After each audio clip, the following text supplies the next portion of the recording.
sehat pikiran, sehat jiwa, dan sehat badan. Halo Dek. Halo. Wih, Ya, apa kabar? Terus ya kita nih. Oke. Masih social distancing. Oh iya. Oke. Harus itu harus. Ya, selamat datang di Nara Channel. Ya, seperti biasa saya akan ngebahas tentang mind, body, and soul. Oke. Dari pikiran, kemudian jiwa, dan kemudian tentang badan. Dan kali ini spesifikasi saya akan ngomongin tentang latih badan. Ya kan, lebih fokusnya ke badan. Makanya di sini ada Nick. Dia seorang yang berpengalaman dan pengajar juga ya Nick ya. Kalau gue lebih ke body shaping sama endurance sama strength. Lebih ke situ. Oke, body Ya. shaping, terus kemudian endurance sama strength ya. Ya. Oke. Nah, tapi sebelum saya akan ngarah ke sana ya, gua akan ngarah ke sana. Gue pengen ceritain sedikit dong sampai akhirnya lo terjun bahkan jadi coach ya. Coach Terjun ya sampai badan lo gede sekarang ya. Was. Ini dipompa mulu nih. Pompa dulu ya. Sebelum gue nanti ngebahas tentang spesifiknya lo ngajar tentang CrossFit ya, boleh nggak ceritain awalnya sampai akhirnya lo tertarik banget CrossFit lah, fitness lah, nge-gym juga kan? Itu awalnya sampai ketertarikan itu muncul dan konsisten pastinya lo ya. Oke, Itu konsisten, mulai ya. dari kapan dan kemudian apa sih yang membuat tuh jadi terjun ke salah satu hobi yang lo nikmatinya itu adalah CrossFit dan gym juga. Oke, pertama itu gue dari SD. Hah? Dari Yes. SD? Yes. Wih, gila lu. Itu gue dapat inspirasi sebenarnya, bukan latihan, mulai latihan itu bukan, tapi Oke. inspirasi gue itu dari Mas Arnold Schwarzenegger. Oh, ini lucu nih. Sahabat-sahabat lucu nih. Jadi lihat film dulu berarti lu ya? Dulu nggak film Oh, komando, oke. film zaman dulu dia lah. Oh, Wah, itu tuh gitu. action hero gua waktu itu. Oke. Terus badannya kok keren ya gitu. Wah, Hmm. kayaknya cowok itu memang harus gini nih. Pada saat itu gua mikirnya seperti itu. Oh gitu. Akhirnya ya lambat laun gua mulai kenal sama barbel, dumbbell, start dari SMA, kuliah sampai sekarang. Jadi dimulai dari SD lo ngeliat seperti itu, dan kemudian abis itu SMA. Ya, Itu karena emang lu dulu emang ada yang ngajarin, gitu ya, lo ikut personal coach seperti kayak lu sekarang ini, atau emang lo otodidak? otodidak semuanya. Wow. Itu benar-benar kayak gua jalan sendiri. Gua punya tujuan, wah gue kalau bisa badan seperti Mas Arnold nih nanti pas gede gitu. Tapi karena gue nggak tinggi ya udah segini aja badan masih gede. Aduh. Oke, tapi itu jadi masalah tinggi ataupun nggak tinggi itu bukan halangan. Sebenarnya Ya? itu nggak masalah. Nah, supaya teman-teman yang sahabat sehat saya ngerti nih ya, saya mengetahui lebih dalam tentang lo nya. Kan kebanyakan orang ya termasuk gua gitu ya, ikut nge-gym dan kemudian habis itu nggak berlatih lagi. Oke. Nah, yang membuat lo jadi sampai akhirnya terus nih dari mulai SMA sampai sekarang ngelatih badan lo, itu apa? Apa motivasinya atau latar belakangnya lah? Oke. Kalau dari start dari idolatry tadi si Mas Arnold, gue akhirnya berpikir bahwa oh ternyata setelah gue latihan, gue merasakan kecocokan olahraga ini pada badan gue. Otot gue reaktif banget untuk mendapatkan resistance. Ya. Dan gue setelah latihan jadi seger banget, enak. Dan itu waktu itu gue bandingin sama olahraga yang teamwork. Ternyata olahraga teamwork tuh nggak cocok buat gue. Oh gitu. Akhirnya gue masuk ke olahraga yang single fighter kayak gini. Jadi ya oke. akhirnya ya udah nih kayaknya cocok buat badan gue nih. Lanjut aja. Oke. Dan ternyata belajar konsistensinya di situ tuh aku dapetin. Oke, boleh nggak lo lebih jelasin lagi tentang konsistensinya sehingga teman-teman yang di rumah, sahabat-sahabat sehat ini juga ngelihatnya penting banget untuk mengolah badan ini. Konsistensi itu pastinya dimulai dari goals kita ya. Goals kita tuh pengen sehat atau pengen badan jadi. Oh, Masing-masing itu orang berbeda ya? Masing-masing orang beda. Oke. Nah, gue melihatnya, gue pengennya sebenarnya badan jadi dulu pada saat itu. Pada saat itu. Sejujurnya pada saat itu memang gue startnya dari yang badan jadi dulu. Wah, body shaping dulu kayaknya bagus banget nih kalau badan keren gitu. Tapi lambat laun gue belajar, oh ternyata harus konsisten kalau badannya bagus. Nah, ternyata ilmunya banyak di belakang itu. Oh, gitu. Termasuk nutrisi, termasuk kita harus latihannya baik, terus makanannya bener, sehat. Nah, akhirnya kesininya bergeser. Oh, gitu. Bergeser lebih ke sehat. Oke. Badan jadi bonus. Oke. Waktu itu dibalik. badan jadi dulu, sehat nanti deh. Iya, iya. So, tapi kalau ngelihat pancingan orang badannya bagus, langsung tadinya pengen mau ya. Tadinya pengen mau. Tapi kan berarti itu kan nggak bisa langsung cepet ya. Nggak bisa langsung cepat. Nggak ada instan. Nah, nggak ada yang instan. menurut pengalaman lo juga sebagai seorang coach ya, apa sih yang paling efektif gitu ya untuk kan sekarang lagi pengennya badan slim yang kering-kering gitu lah, ya, lean. Ya kan? Yang lean gitu kan, yang lean. Kan gue suka berpikirnya adalah kalau gue ngeliat kuli tengah jalan kayak badannya lean semua ya, tapi dia makannya gede gitu ya. Iya. Apakah gue harus jadi kuli gitu kan? Nah, lo boleh ceritain nggak yang paling gampang, efektif, dan kemudian itu jadinya orang mau, bahasa gue ya, nagih mau ngelakuinnya lagi? Kalau dari pengalaman gue, latihan yang paling sebenarnya gue nggak bilang ini paling efektif buat setiap orang, tapi lebih cenderungan orang akan terus berlatih adalah di bagian latihan yang bareng-bareng sebenarnya. Oh, beda latihan sendiri sama bareng-bareng. Betul. Jadi efektivitas itu karena ada yang nemenin sebenarnya. Oke. Karena gue ngeliat beberapa kali klien ya mereka lebih suka untuk ditemenin daripada latihan sendiri gitu loh. Akhirnya mereka datang ke coach-coach gitu untuk udah diarahin, padahal intinya mungkin bisa juga buat coaching, bisa juga buat temen main atau temen latihan. Nah itu akan efektif karena ada yang kontrol, ada mata di luar dia sendiri. Kan? Karena kan lu nggak bisa ngeliat badan lu sendiri ya, atau gerakan lu sendiri ya, jadi penting banget untuk orang lihatnya.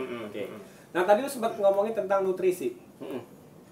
Segitu pentingkah nutrisi gitu ya?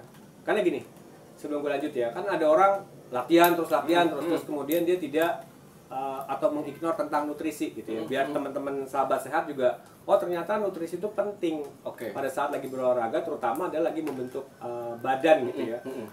Itu segimana pentingnya nutrisi itu untuk ngebentuk badan? Kalau di dunia body shaping, nutrisi itu adalah 30% kebutuhan total dari 100%.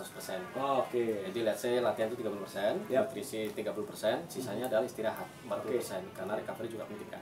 Nah kalau lu tanya nutrisi bisa berapa penting, akan sangat penting karena building blocks-nya itu dari nutrisi untuk muscle. Gitu. Kalau muscle kita latih muscle itu kan kita rusak. Tapi kalau nggak ada nutrisi yang masukin, yang ganti, dia tidak akan jadi.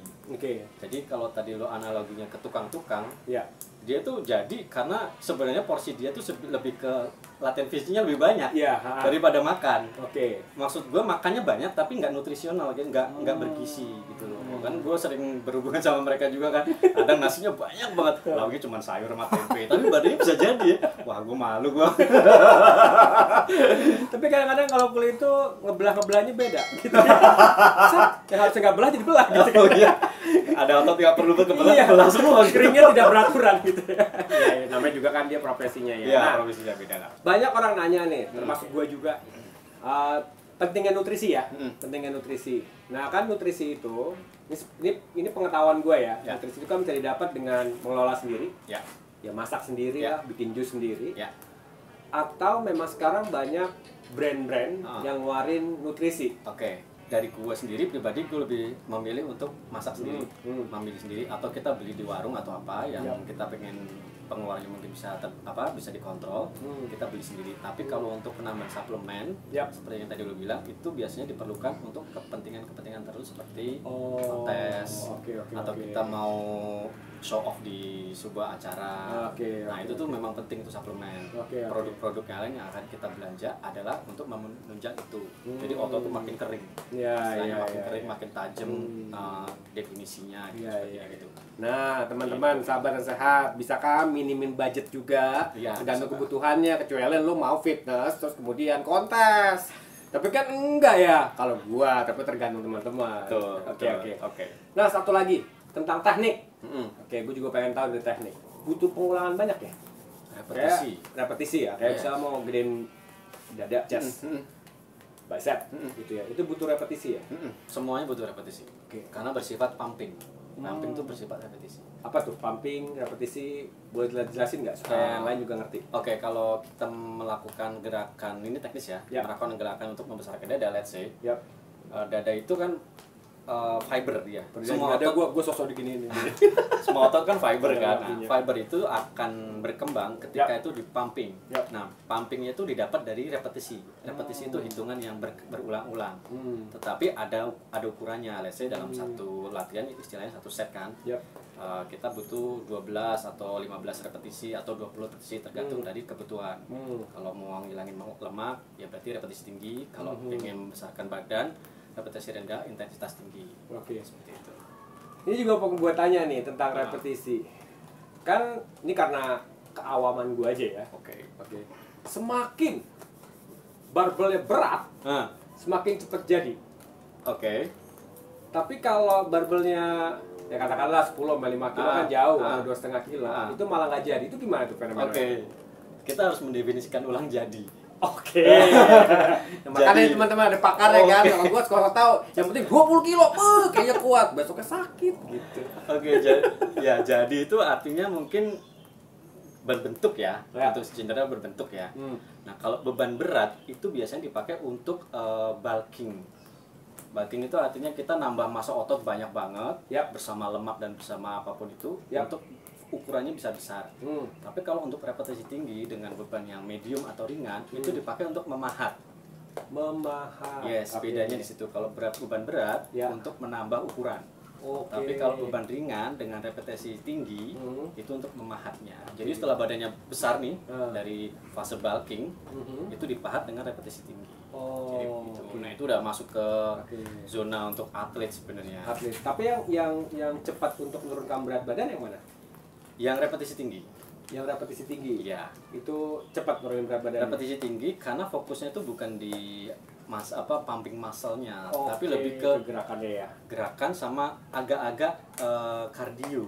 Nah, jadi udah masuk ke kardio karena olahraga body shaping itu sebenarnya non kardio.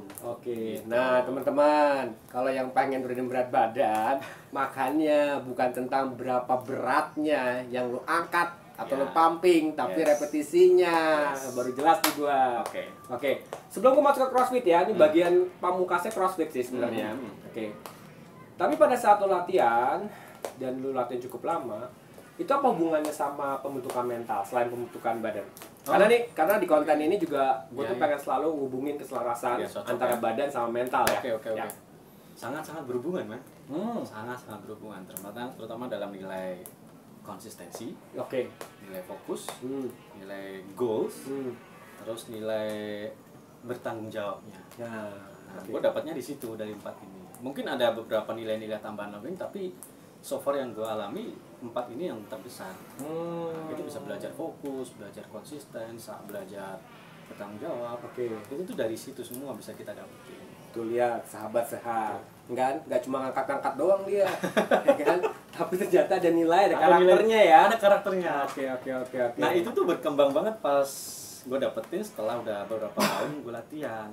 Walaupun udah gue rasain sendiri, tapi latihan setelah bertahun baru dapetin, oh ternyata ini belajar buat ini ya. Nah, gitu, itu yang membuat tuh jadinya lagi dan lagi sampai akhirnya ngajak orang-orang untuk nge-gym ya. Nagihnya tuh di situ kalau gue ya, di nilainya bukan di resultnya gitu. Jadi sama kayak orang berpasangan juga kan, masa indahnya lagi ya. Betul, masa indahnya. Walaupun nge-gym ada masa sakitnya ya. Masa sakitnya berarti itu yang pasangan juga ada masa sakitnya. Pasti. Gue nggak dapetin. Nah, sampai akhirnya lo melebarkan diri lo ke CrossFit, ceritanya gimana? Kalau untuk CrossFit sendiri, gue lebih ke alat latihan yang gue persiapkan untuk kegiatan seperti outdoor. Karena gue suka naik gunung juga kan. Oh, lo suka naik gunung juga? Gue suka naik gunung dan itu waktu itu beberapa kali ekspedisi, 2 atau 3 kali kita membutuhkan latihan yang bersifat kardio. Nah, CrossFit lah yang bisa dapetin dari situ. Karena CrossFit itu adalah cross antara perkawinan antara aerob dan anaerob, kardio dan non kardio exercise-nya. Jadi lu angkat beban, tetapi repetisinya tinggi. Oh, ini yang cari orang-orang untuk nurunin berat badan ya? Iya, itu efektif banget. Oke, efektif banget ya, karena memang tentang repetitionnya ya. Betul. Oke.